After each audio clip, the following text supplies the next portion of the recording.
nous mettrons fin au sujet intitulé La Passion de Jésus-Christ.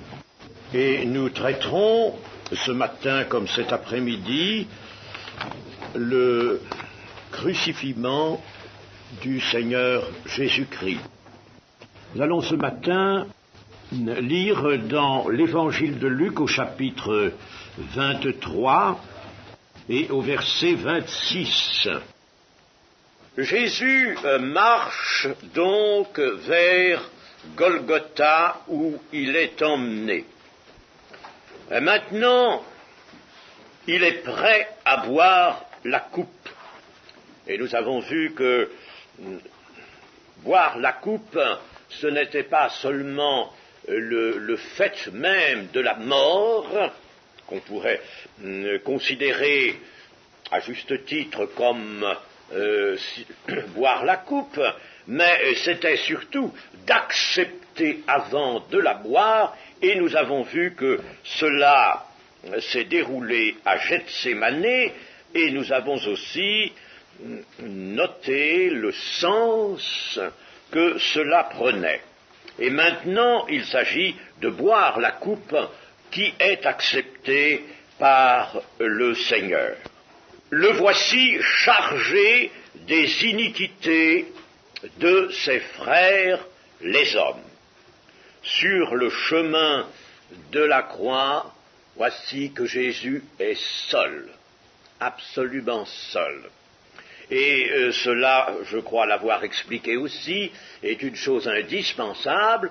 Il est impossible que la chair soit tant soit peu associée à l'œuvre de rédemption qu'accomplit le Seigneur.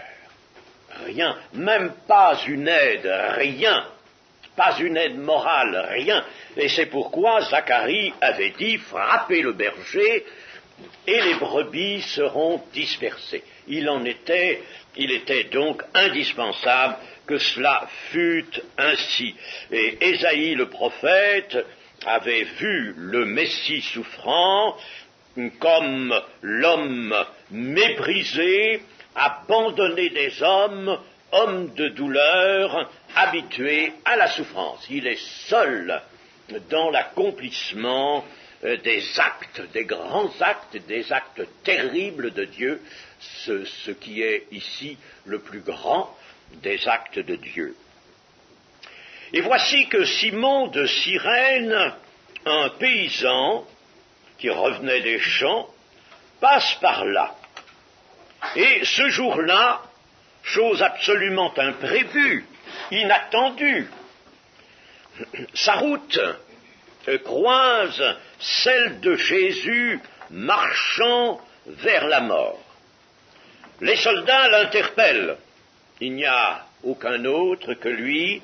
Ils l'interpellent et ils lui demandent de porter la croix de Jésus. Le Seigneur, en effet, après la flagellation, après une nuit sans sommeil, et emmené qu'il avait été d'une autorité à l'autre, pouvait montrer quelque affaiblissement. Et les soldats ont mission de le conserver valide pour le supplice. Ils n'auraient pas pu le supplicier s'il avait vraiment défailli physiquement. C'est pourquoi les soldats, se rendant compte que la charge est trop lourde pour lui et le chemin encore trop long sous cette charge, se saisissent de Simon pour lui faire porter la croix. Les routes de Simon de Cyrène et de Jésus ce jour-là se croisent. Pour Simon, c'est un opprobre qui lui est imposé.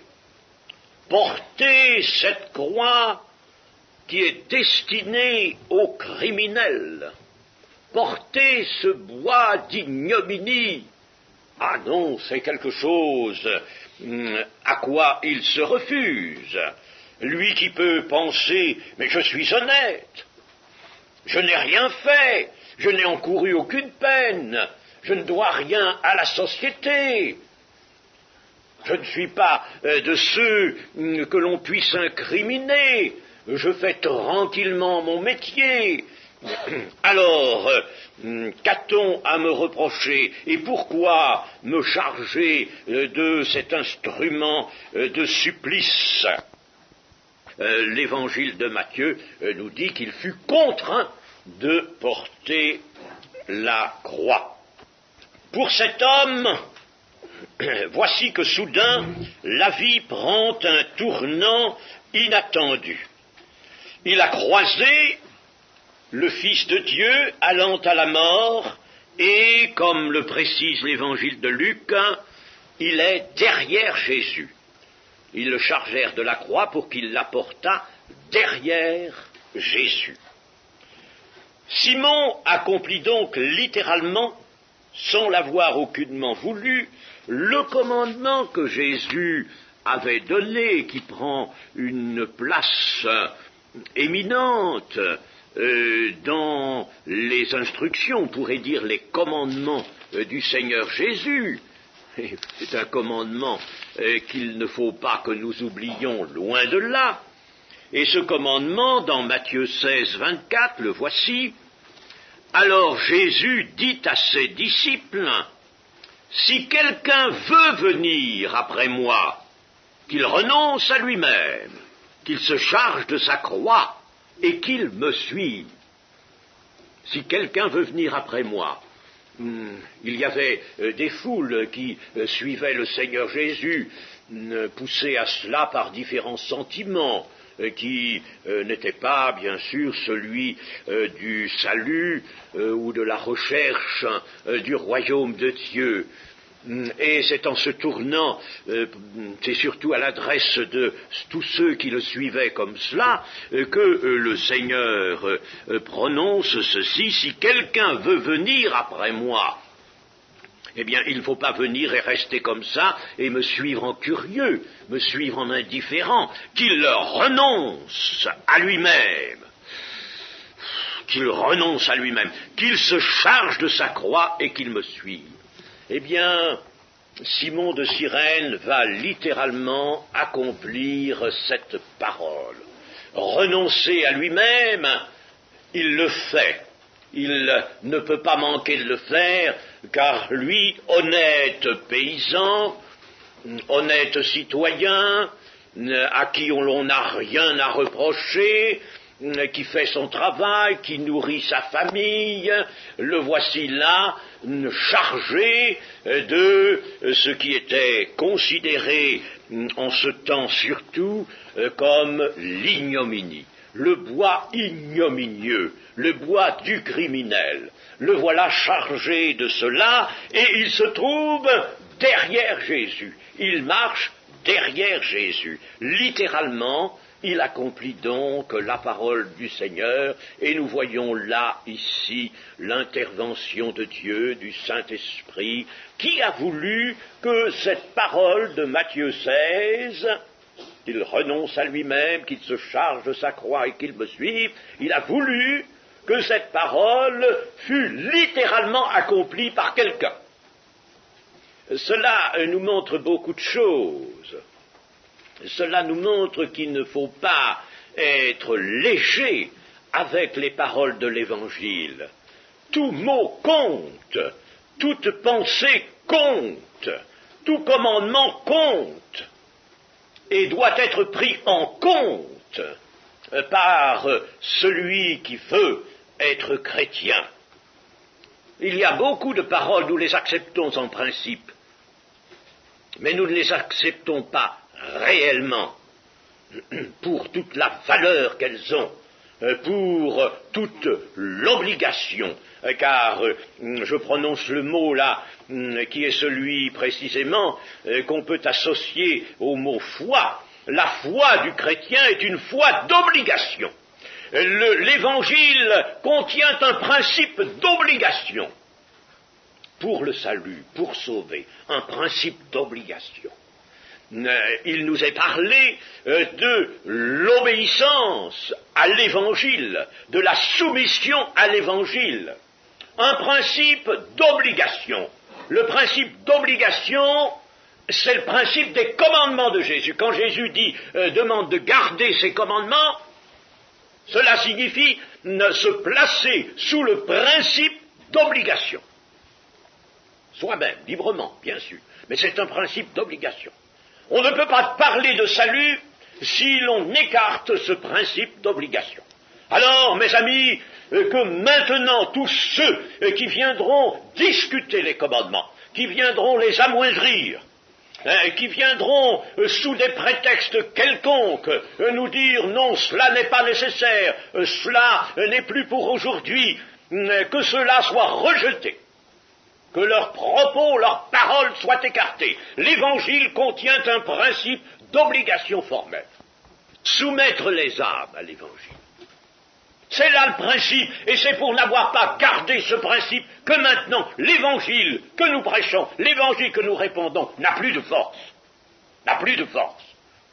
Parce qu'on a oublié qu'il contenait le principe d'obligation. De Christ vient le principe d'obligation. Et c'est dans le principe d'obligation que l'homme, le pécheur repentant, trouvera la liberté dont nous avons déjà parlé. Et pour cet homme, donc, voici que soudain, la vie prend un tournant inattendu. La croix qu'il va porter, ce n'est pas n'importe quelle croix, c'est celle du Seigneur. C'est celle du Seigneur qui devient la sienne. Car le Seigneur a bien dit, en effet, de porter sa croix, qu'il me suive, qu'il se charge de sa croix et qu'il me suive. Qu'il se charge de sa croix, la sienne. Mais quelle est la croix de chacun de nous? C'est tout simplement la croix du Seigneur dont il fait ce qu'il doit faire. La croix, notre croix, chacun peut dire pour soi-même, ma croix, c'est la croix de Jésus. Celle dont je fais ce que Dieu me propose de faire. Cette croix, je la laisse agir sur moi. Le crucifiement de Jésus, je le porte, je le garde, et puis dire comme l'apôtre Paul, j'ai été crucifié avec Jésus-Christ, et je reste crucifié, et je reste dans la mort de Jésus pour que la vie de Jésus se manifeste en moi. N'est-ce pas? C'est ça la vérité, mes amis. Ce n'est pas plus dur qu'un christianisme désagrégé. Ce n'est pas plus dur à observer, pas du tout. C'est plus facile.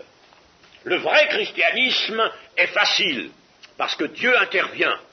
Comme nous avons vu que Dieu soutenait les sacrificateurs, les lévites sacrificateurs qui portaient l'arche et qui pouvaient la tenir des heures durant, il soutient leur corps, leur force. De même, le Seigneur nous soutient si nous portons notre croix comme il convient de la porter. Alors, la vie chrétienne est quelque chose de solide, quelque chose d'heureux, quelque chose de facile. Mes commandements ne sont pas pénibles. Les commandements de Dieu ne sont pas pénibles. Mon joug est léger, à condition de prendre le véritable joug, de porter la véritable croix. C'est celle du Seigneur et il va la porter jusqu'à Golgotha. Mais à Golgotha, ce n'est pas lui qui sera crucifié. Que pouvait penser Simon en regardant Jésus de dos? Il est derrière lui. Vous voyez, on a voulu, le Saint-Esprit a voulu qu'il soit juste derrière lui. On aurait pu le mettre un peu plus loin. Non, il est là, derrière Jésus. Il a cette place que je dirais privilégiée. La place privilégiée d'être derrière Jésus. Que pouvait penser Simon en regardant Jésus? Lui qui venait avec en lui cette révolte de devoir porter cet instrument d'ignominie, lui qui venait donc avec cette humeur triste, maussade, le voici qu'il regarde. Oui, c'est pour lui, pour celui qu'il suit, qu'il doit suivre, c'est pour lui qu'il porte la croix, c'est sa croix à lui, c'est lui qui va être placé sur cette croix. Et que pensait Jésus? Jésus n'a-t-il pas prié pour l'âme de Simon? N'était-ce pas encore là ce merveilleux ministère que le Seigneur Jésus exerçait? Oui. Jésus priait pour l'âme de Simon, pour que cette charge lui soit en bénédiction de salut. Et de son côté, Simon n'a-t-il pas ressenti la compassion du condamné? Il est impossible qu'il ne l'ait pas ressenti. Il est impossible que toutes les pensées de son cœur, tout cet état qui était en lui, tout cela ait été transformé, changé. Il y avait en quelque sorte un dialogue muet dans l'esprit entre Simon et le Seigneur Jésus. Un lien se formait, un lien. La foi naissait dans le cœur de Simon. La repentance allait y faire son œuvre. Lorsqu'un homme rencontre le chemin qui conduit à la croix et qu'il aperçoit comme proche le crucifiement avec Jésus, il y a généralement un recul. Ce chemin est contraire au désir de la chair.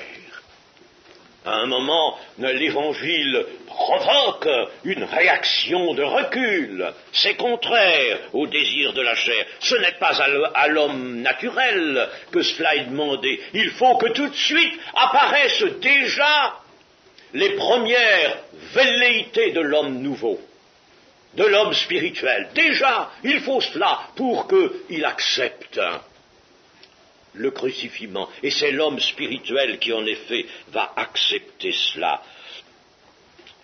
L'homme qui, convaincu par l'Esprit Saint, accepte l'ignominie, c'est déjà un homme spirituel. Il accepte l'abaissement, il accepte la vue de son péché, et il va jusqu'à la croix. Il ne peut pas manquer d'aller jusqu'à la croix. Et c'est là qu'il trouvera l'immense joie de sa libération. Le Seigneur Jésus nous a dit, et cela se trouve dans l'évangile de Jean au chapitre 12 et au verset 26, « Si quelqu'un me sert, qu'il me suive.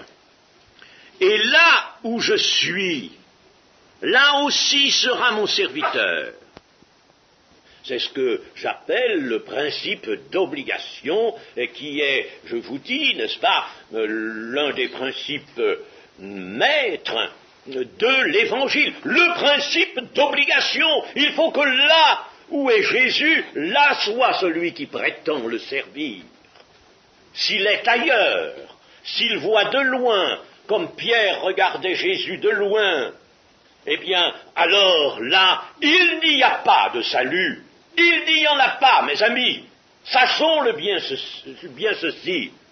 Il faut être derrière Jésus. Il faut aller là où il va. Il faut être là où il est. Crucifié avec lui. Ressuscité avec lui. Enseveli avec lui. Et reprenant vie, et même montant dans les célestes avec lui, assis dans les célestes avec lui, tout avec lui. C'est le principe d'obligation. L'obligation à l'égard, non pas de la doctrine est un instrument simplement, mais à l'égard de la personne de Jésus. Principe d'obligation à l'égard de la personne de Jésus. Ah, il faut absolument, n'est-ce pas, que les idées mièvres, les pensées plates insuffisante que nous savons sur tout la parole de Dieu et sur l'Évangile en particulier. Il faut que tout ça soit chassé, disparaisse, et que nous saisissions les pensées ardentes. L'Évangile est un feu que le Seigneur Jésus a apporté sur la terre. Il y a de l'ardeur, il y a des pensées ardentes qu'il faut saisir. L'opprobre et la souffrance seront nécessairement sur la route de celui qui voudra servir Jésus, qui voudra être son disciple. Nécessairement l'opprobre et la souffrance. Et le Seigneur l'a bien dit, le disciple n'est pas plus grand, ça veut dire n'est pas autre que son maître. Ce qu'ils ont fait au maître, ils le feront aux disciples. Toujours le même principe d'association avec Jésus, principe d'obligation à l'égard de la personne du Seigneur Jésus. Et il faut même, et nous comprenons cette parole que je rappelais hier de l'apôtre Paul, il faut ajouter aux souffrances de Christ, ajouter dans notre chair, en ce qui nous concerne, ajouter aux souffrances qui manquent encore, aux souffrances de Christ, Christ étant entendu comme le corps de Christ, c'est-à-dire l'Église. Il y a des souffrances qui manquent. Il faut être dans l'union avec Christ au point même de supporter son opprobre et de supporter la souffrance. Et nous pouvons dire très bien que l'opprobre et la souffrance sont l'enveloppe de la bénédiction et du bonheur de l'âme. Celui qui emprunte le même chemin que Simon ne se trouve derrière Jésus, il suit Jésus, il est derrière Jésus, dans un sens qui n'est plus le sens littéral, mais qui est le sens sublime de la chose. Alors il suit Jésus, il est derrière Jésus, et s'il est derrière Jésus, il ne voit que le dos de Jésus, il ne voit pas la mort, il ne voit que la personne de Jésus. Alors Jésus le précède, c'est lui qui franchit la mort, et celui qui le suit ne sera, lui, dans le sens des œuvres de l'Esprit, des œuvres de Dieu, par cette action magnifique de l'Esprit, il sera immergé dans la mort d'un autre, dans la mort de Christ, et il ressuscitera aussi avec lui. Il ne voit que la personne de Jésus, il ne voit plus la mort. Nous arrivons maintenant dans l'évangile de Luc à ce que nous avons lu également, les femmes, au verset 27, je rappelle, il était suivi d'une grande multitude de peuples et de femmes qui se frappaient la poitrine et se lamentaient sur lui. Jésus se tourna vers elles et dit, « Filles de Jérusalem, ne pleurez pas sur moi, mais pleurez sur vous et sur vos enfants, car voici, des jours viendront où l'on dira, heureuses les stériles, heureuses les entrailles qui n'ont point enfanté, les mamelles qui n'ont point allaité. Alors ils se mettront à dire aux montagnes, tombez sur nous, et aux collines, couvrez-nous. Car si l'on fait ces choses au bois vert, qu'arrivera-t-il au bois sec ?» Des femmes suivent Jésus en pleurant et en se lamentant. Mais pourquoi le Seigneur leur dit-il, des jours viendront où l'on dira, heureuses les stériles, la stérilité étant un opprobre pour les filles de Jérusalem, un lourd opprobre. Jésus, qui était resté silencieux devant le Sanhédrin, devant Pilate, devant Hérode, se tourne ici vers les faibles et les petits. Ah, c'est bien véritablement vers ceux-là que Jésus aime se tourner, les faibles, les petits du peuple. Et ici, ce sont d'humbles femmes qui lui apportent à leur manière quelque compassion. Elle pleure sur lui. C'est pour lui, cette compassion. Il le sait, il le sent. Toutefois, cette sensibilité des pleureuses est encore un produit de l'âme. C'est quelque chose que Jésus ne méprise pas, mais quelque chose que Jésus ne prend pas. Ne prend pas. Il ne va pas jouir de cette commisération des femmes. Il ne le prend pas, c'est sur le plan de l'âme. Chers amis, est-ce que nous sommes bien compris? Avez-vous bien compris cela? Sur le plan de la sensibilité seule, sur le plan de l'âme, rien ne se fait. Je dirais même que ce qui se fait sur ce plan, souvent, fait obstacle à ce qui devrait se placer sur le plan de l'esprit. L'esprit de ces femmes reste stérile. L'esprit de ces femmes est stérile. L'âme est en émoi, tout en émoi. Et l'esprit est stérile. Comme le dit Paul pour un autre objet, l'intelligence demeure stérile. L'intelligence spirituelle qui est du domaine de l'esprit, l'intelligence spirituelle qui comprend les mystères de Dieu, eh bien, elle demeure stérile. Ces femmes ne sont pas là. Comme d'ailleurs une excellente femme, une femme très dévouée elle-même, c'est-à-dire Marie de Magdala. Nous avons eu l'occasion de parler au moment de la résurrection du Seigneur. Elle est encore sur le plan de l'âme. Le Seigneur ne va pas lui faire un reproche. Le Seigneur ne va pas faire un reproche à ceux qui sont d'abord sur le plan de l'âme. Mais il ne faut surtout pas rester là. Et là, c'est pourquoi le Seigneur Jésus va leur adresser des paroles sévères. Non pas sévères pour elles, mais sévères quant à la vérité. Il ne va pas aller choisir la vérité accommodante. Non.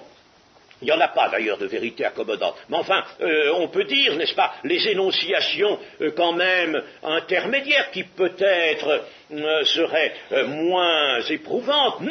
Non, pas du tout. La vérité la plus âpre. Voici des jours viendront, l'on dira, heureuses les stériles, heureuses les entrailles qui n'ont point enfanté, les mamelles qui n'ont point allaité. Des jours viendront, on dira, heureux ceux-là. Que va-t-il se passer en ces jours-là? Le Seigneur Jésus ne veut pas laisser ces humbles femmes vers qui va sa compassion à lui, mais c'est une compassion de l'esprit, compassion comme celle qu'il a éprouvée au moment de la multiplication des pains. Il aurait pu goûter cette commisération humble et touchante, mais il ne s'agit pas de lui. Le Seigneur Jésus ne prend rien pour lui-même. Il n'a rien fait de lui-même. Il ne prend rien pour lui-même. Recueillir un réconfort pour lui-même, ah non, ce n'est pas du Seigneur.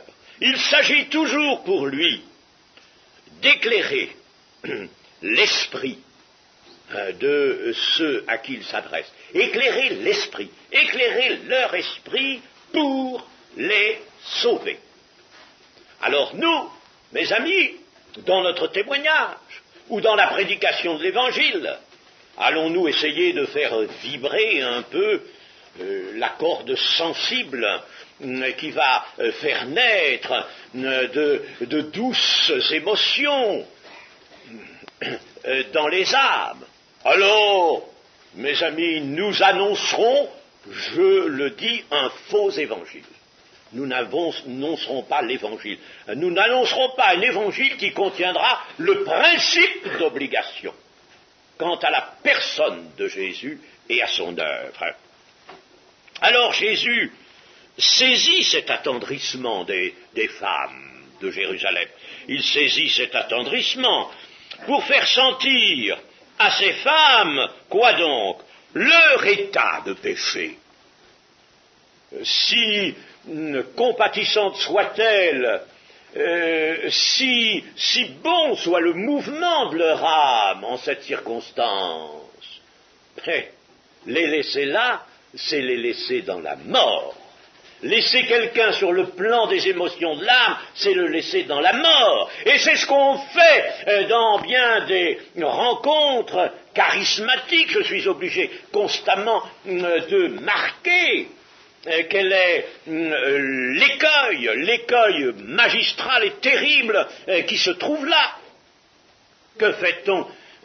Il faut se connaître, il faut s'aimer, l'amour des uns pour les autres. Alors, aimons-nous, ayons cette douce émotion de nous connaître et de nous aimer, d'être ensemble, de nous réjouir ensemble. Mais ne parlons surtout pas de ce qui nous divise, ne parlons pas de la vérité. Oh, laissons ces choses-là. Laissons ces choses-là. Tout ce qui nous divise, laissons-le. Autrement dit, laissez de côté tout l'évangile et faites de la sensiblerie. Cet amour-là est affreux, mes amis. Affreux. Et c'est pourquoi, dans ces rencontres charismatiques, je ne veux pas les condamner tout a priori, mais dans celles qui ont ce caractère, et il y en a malheureusement beaucoup, eh bien, celles où l'on fait de la sensibilité au niveau de l'âme, et alors là, où l'on rejette carrément tout ce qui est de l'épée tranchante, l'épée à deux tranchants, la vérité. Alors, mes amis, savez-vous ce qu'on fait? Eh bien, on s'installe dans la mort, tout simplement. Et l'évangile n'est pas là. Alors, vous pensez que le Seigneur Jésus ne va pas laisser ces femmes dans cet état-là, et il va leur montrer, au contraire, leur péché et l'état de péché du peuple tout entier, du peuple auquel elles appartiennent. Il évoque donc le temps proche des jugements de Dieu, où l'on dira heureuse et stérile, parce que ce jour-là, il y aura les jugements, les terribles jugements de Dieu qui frapperont la terre. Alors mieux vaudra n'avoir jamais eu d'enfant, mieux vaudra ne pas allaiter à ce moment-là, mieux vaudra qu'il n'y ait point de femme enceinte à ce moment-là, car le moment sera plus dur pour elles. Heureuses, celles qui ont eu l'opprobre précédemment de ne pas avoir d'enfants, car à ce moment-là, elles seront moins exposées que d'autres, ce qui est, n'est-ce pas, je vous le dis, non pas quelque chose qui recherche la sauvegarde des personnes particulièrement, mais c'est une manière de caractériser le temps des jugements qui sera dur pour le peuple. Alors, il évoque donc le temps proche des jugements de Dieu sur ce peuple, et il se sert pour cela des paroles prophétiques qui sont dans le prophète Osée, mais ce n'est pas la peine que nous le relisions, chapitre 10 et verset 8 dans Osée, mais dans l'Apocalypse, nous avons une reprise de cela, au chapitre 6 et verset 16. Dans le chapitre qui a trait à l'ouverture des sceaux. Et nous lisons, et il disait aux montagnes et aux rochers, tombez sur nous et cachez-nous devant la face de celui qui est assis sur le trône et devant la colère de l'agneau, car le grand jour de sa colère est venu, et qui peut subsister? Vous voyez, n'est-ce pas? Tombez sur nous et aux collines couvrez-nous, c'est donc bien l'évocation par le Seigneur Jésus des grands jugements de Dieu. Et il ajoute cette petite parabole du bois vert et du bois sec. Si l'on fait ces choses au bois vert, qu'arrivera-t-il au bois sec? Si le bois vert est en effet coupé pour être brûlé, alors, à plus forte raison, le bois sec le sera-t-il, lui aussi. C'est avant tout le bois sec que l'on coupe pour le jeter au feu. Mais si l'on fait déjà cela au bois vert, à plus forte raison, le bois sec sera-t-il jeté au feu. Alors nous traduisons cela sur le plan de la signification spirituelle.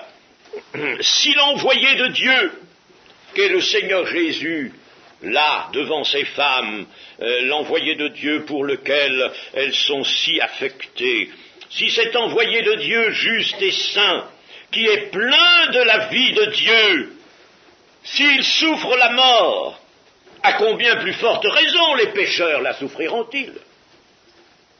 S'il en fait cela au bois vert, qu'en sera-t-il du bois sec? Bien sûr, à plus forte raison, les pécheurs qui sont dans la mort, ceux qui sont morts, souffriront-ils le feu du jugement? Et si Dieu punit le péché des hommes sur son Fils bien-aimé, Dieu a choisi cela, de punir le péché des hommes sur son Fils, c'est que tout péché provoque la mort, et c'est que l'ardeur de la colère de Dieu ne pourra manquer de se porter sur tout péché et sur toute créature qui est chargée de péché. Ainsi, pour le pécheur non repenti, la mort de Christ est l'annonce certaine et terrible de la condamnation éternelle. Nous l'avons déjà dit cela, Christ est la pierre d'angle. Si l'on s'appuie sur lui, c'est bien, alors l'on trouvera le salut. Mais si on la rejette, alors cette pierre, elle vous brisera. Jésus lui-même, n'est-ce pas, doit être les deux choses. Il ne faut pas se méprendre là-dessus. Jésus-Christ est venu à la croix pour être les deux choses, et c'est bien lui, d'ailleurs, qui va faire la moisson, mais qui fera aussi la vendange, comme l'Apocalypse au chapitre 19 nous le montre. C'est l'annonce certaine et terrible de la condamnation éternelle. En définitive, Jésus saisit le fait que les femmes pleureuses qui le suivent le voient entraîner sur le chemin de la mort pour leur dire, voyez, en me considérant, puisque vous pleurez sur moi, vous me considérez, eh bien voyez, en me considérant, ce qui vous attend, vous, ce qui vous attend, pleurez sur vous, ce qui vous attend, vous, ma condamnation vous paraît injuste. Ces femmes se frappaient la poitrine et elles pleuraient parce que véritablement elles étaient conscientes que c'était un abominable crime, une abominable condamnation. Et elles avaient pour le Seigneur une affection, un mouvement d'attachement, cela n'est pas douteux. Alors, ma condamnation vous paraît injuste et vous la déplorez. C'est là pourtant le grand verdict de Dieu sur le péché, et c'est aussi la voie que Dieu a choisie pour le salut. C'est à la fois un verdict pour le péché, et c'est la voie que Dieu a choisie pour le salut, à condition de l'emprunter, bien sûr. Si l'on brûle le bois vert, le bois vivant, le bois qui est vert, donc qui est vivant, si on le brûle dans le feu dévorant du jugement, qu'en sera-t-il du bois sec, du bois mort, qui lui est déjà destiné au feu? Jésus guide donc ces femmes vers une méditation de sa mort, pour les amener à toute autre chose qu'à la commisération, à cette sensibilité sur le plan de l'âme. Il veut les amener à réfléchir, à voir cette grande chose. Alors ça, c'est sur le plan de l'esprit. Il les transporte sur le plan de l'esprit. Et comment? Vigoureusement. On fait de l'évangélisation doucereuse. L'évangélisation qui ne blesse pas, qui ne risque pas de blesser. On va parler beaucoup de bonheur, venez, on va chanter le bonheur. Et l'on croit que c'est ainsi qu'on va sauver des âmes. Alors c'est pas étonnant, n'est-ce pas, que nous trouvons maintenant beaucoup de gens qui sont intéressés, ils sont là, ils viennent à des réunions, Il y a des campagnes, même d'évangélisation, des gens qui viennent, moi j'en vois un peu partout où je vais, des campagnes d'évangélisation, alors je demande, je me renseigne. Ah oui, il y a des gens qui viennent, nous avons eu 150 personnes, 200 personnes, 300 personnes, et combien en est-il resté? Non, il n'y en a pas. Il n'y en a pas. Ou il y en a un. Ah, il y a quelque chose qui ne va pas. Il y a quelque chose qui n'est pas normal, n'est-ce pas? Quelque chose qui n'a pas marché, qui n'a pas bien marché. Pourquoi? Vous avez appelé au bonheur. Les gens trouvent que le bonheur qu'ils ont dans le monde est encore meilleur, préférable. Ils veulent bien goûter un petit peu à celui-là, oui.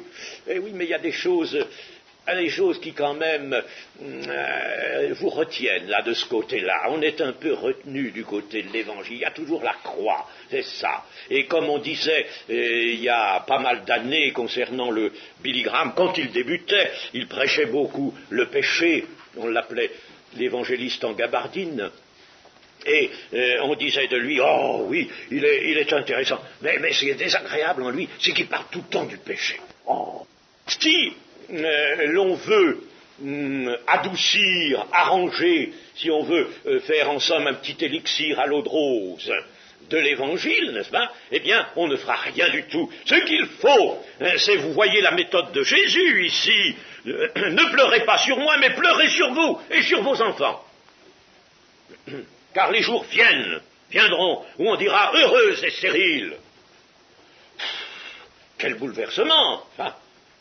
Annoncer les jugements de Dieu, c'est indispensable, et c'est ainsi qu'on peut amener des personnes au salut. Nous allons encore rapidement voir les deux malfaiteurs qui sont crucifiés à droite et à gauche du Seigneur. C'est d'abord dans Luc 23, le verset 32, on conduisait en même temps deux malfaiteurs qui devaient être mis à mort avec Jésus. Puis après nous nous transportons au verset 39, l'un des malfaiteurs crucifiés l'injuriait disant « N'es-tu pas le Christ? Sauve-toi toi-même et sauve-nous » Mais l'autre le reprenait et disait « Ne crains-tu pas Dieu, toi, qui subis la même condamnation? Pour nous c'est justice, car nous recevons ce qu'ont mérité nos crimes. » Mais celui-ci n'a rien fait de mal, et il dit à Jésus « Souviens-toi de moi quand tu viendras dans ton règne. » Jésus lui répondit « Je te le dis en vérité. Aujourd'hui tu seras avec moi dans le paradis. » Et nous avons ici, dans le fait que deux malfaiteurs sont crucifiés avec le Seigneur Jésus, nous avons l'accomplissement d'Ésaïe 53, verset 12,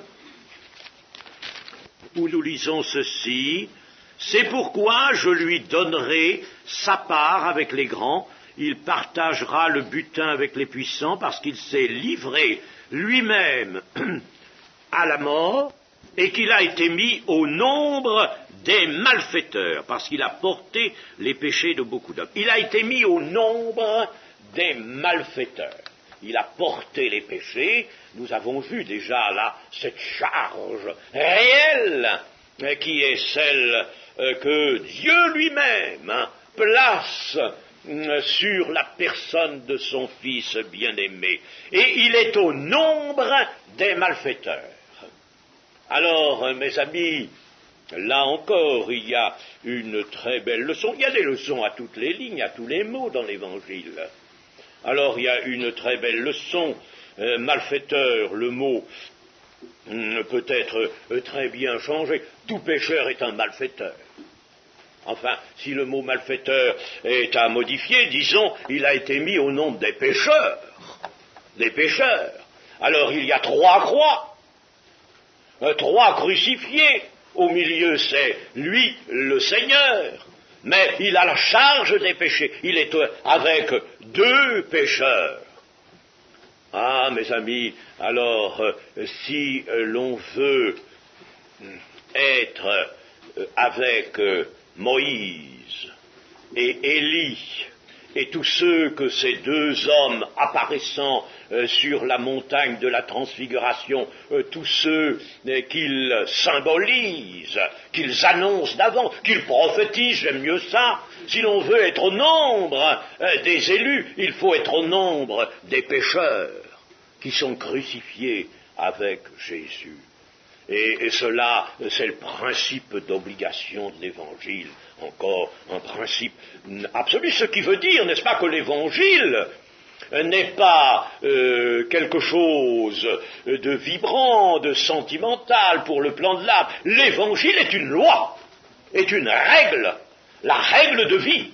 C'est la règle de vie, c'est le principe d'obligation. Ici, nous avons la première des 7 paroles du Seigneur Jésus sur la croix. Cette parole adressée aux brigands. Il y a un dialogue des deux brigands entre eux. Il y en a un qui prend une position, lui, de riposte, de contestation.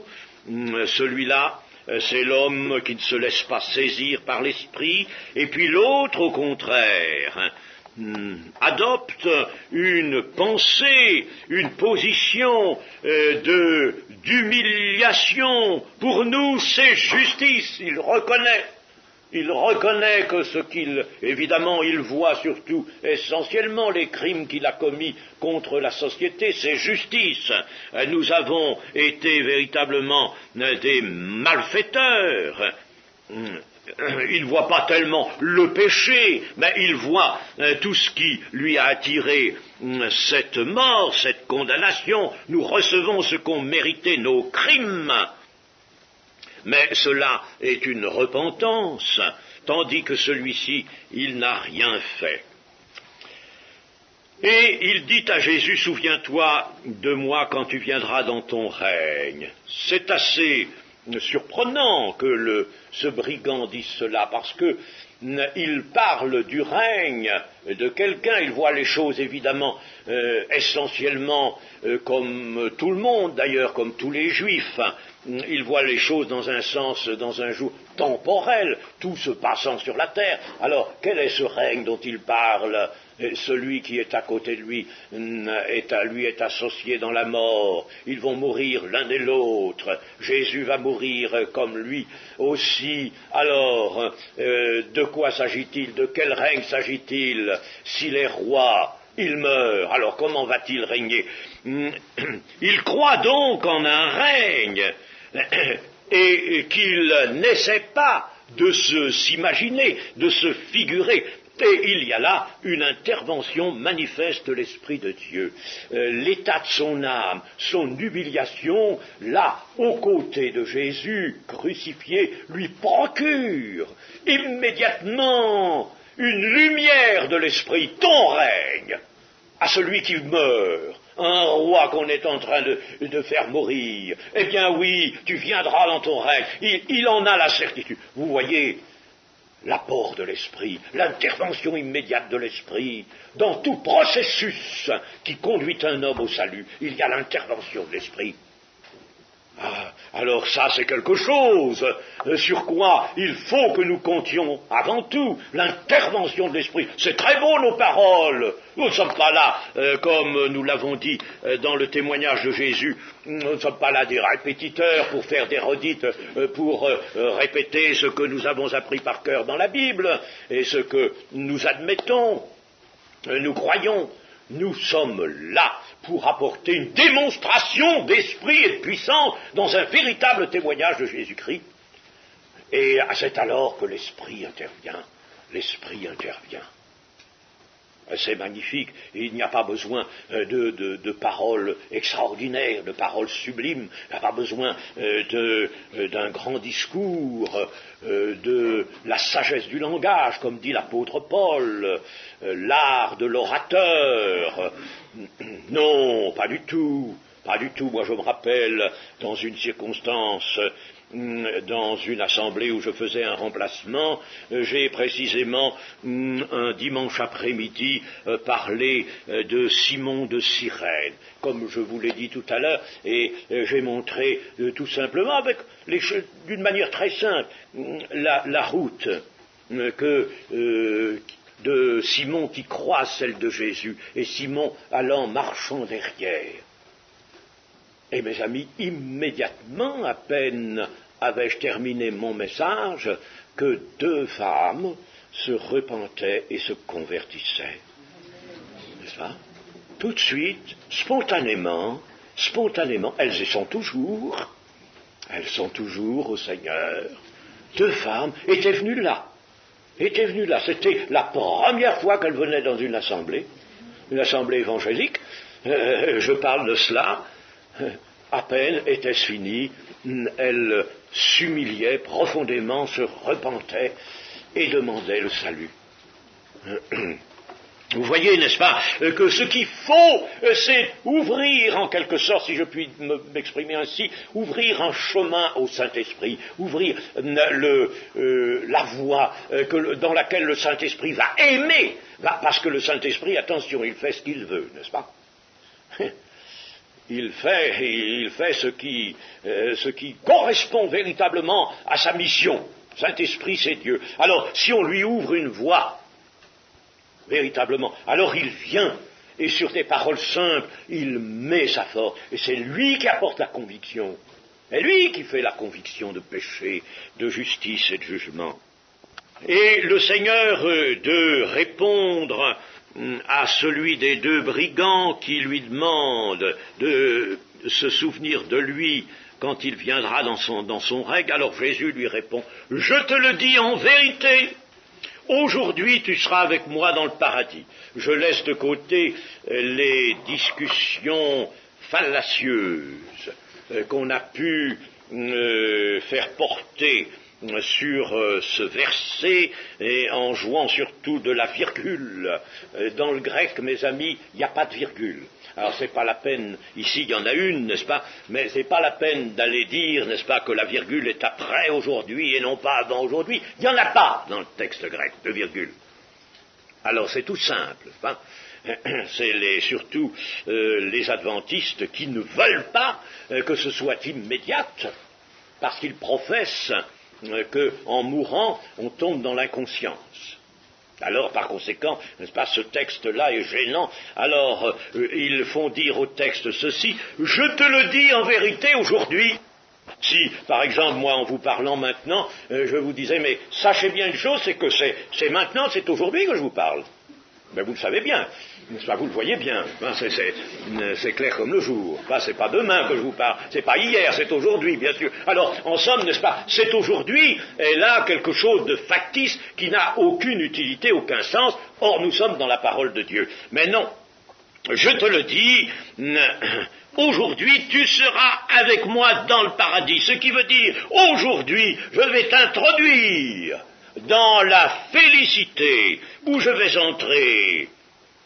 Dès aujourd'hui, je vais t'introduire dans cette félicité, car paradis, c'est le mot que les Septante ont employé déjà dans l'Ancien Testament pour parler d'Éden, et Éden veut dire tout simplement lieu de félicité. Félicité, lieu de félicité, entrer dans la félicité. Eh bien, je t'introduirai dès aujourd'hui dans la félicité où je vais entrer moi-même. Et, bien entendu, ce qui se dégage ici, c'est ce que par ailleurs l'Écriture nous affirme, et c'est tout cela est conforme à la doctrine, bien sûr. Ceux qui meurent dans le Seigneur sont immédiatement avec le Seigneur.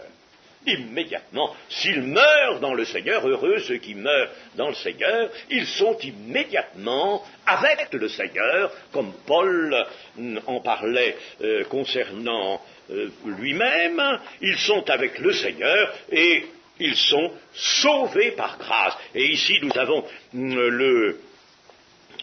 on peut dire, n'est-ce pas, l'exemple magnifique et l'exemple lumineux de cela, sauvé par grâce, parce que ce brigand n'a rien fait, absolument rien fait, sinon ouvrir son cœur pour qu'il en soit fini des idées de mal qui l'occupaient précédemment, ouvrir son cœur à la grâce et reconnaître que c'est justice pour lui d'être condamné à mort, qu'il a commis des crimes, et de demander au Seigneur de le faire entrer dans son règne. Alors le voilà sauvé par grâce. Et on peut dire aussi que c'est quelque chose qui nous montre le salut accordé à certaines personnes humaines à l'ultime moment. Bien sûr, nous n'allons pas spéculer là-dessus, pas spéculer là-dessus et dire je vais m'amuser et faire tout ce que je voudrais, puis quand je sentirai que j'en peux plus et que la mort est là toute proche, avec sa faux, n'est-ce pas, alors là, je dirai, Seigneur, maintenant je me convertis. Non, ça ne marcherait pas, ça, n'est-ce pas? Attention, il ne faut pas spéculer là-dessus. Mais il est vrai que le Seigneur sauve des personnes à l'ultime moment de leur mort. Mais ça c'est un mystère sur lequel Jésus nous a donné quelques éclaircissements, mais pas beaucoup.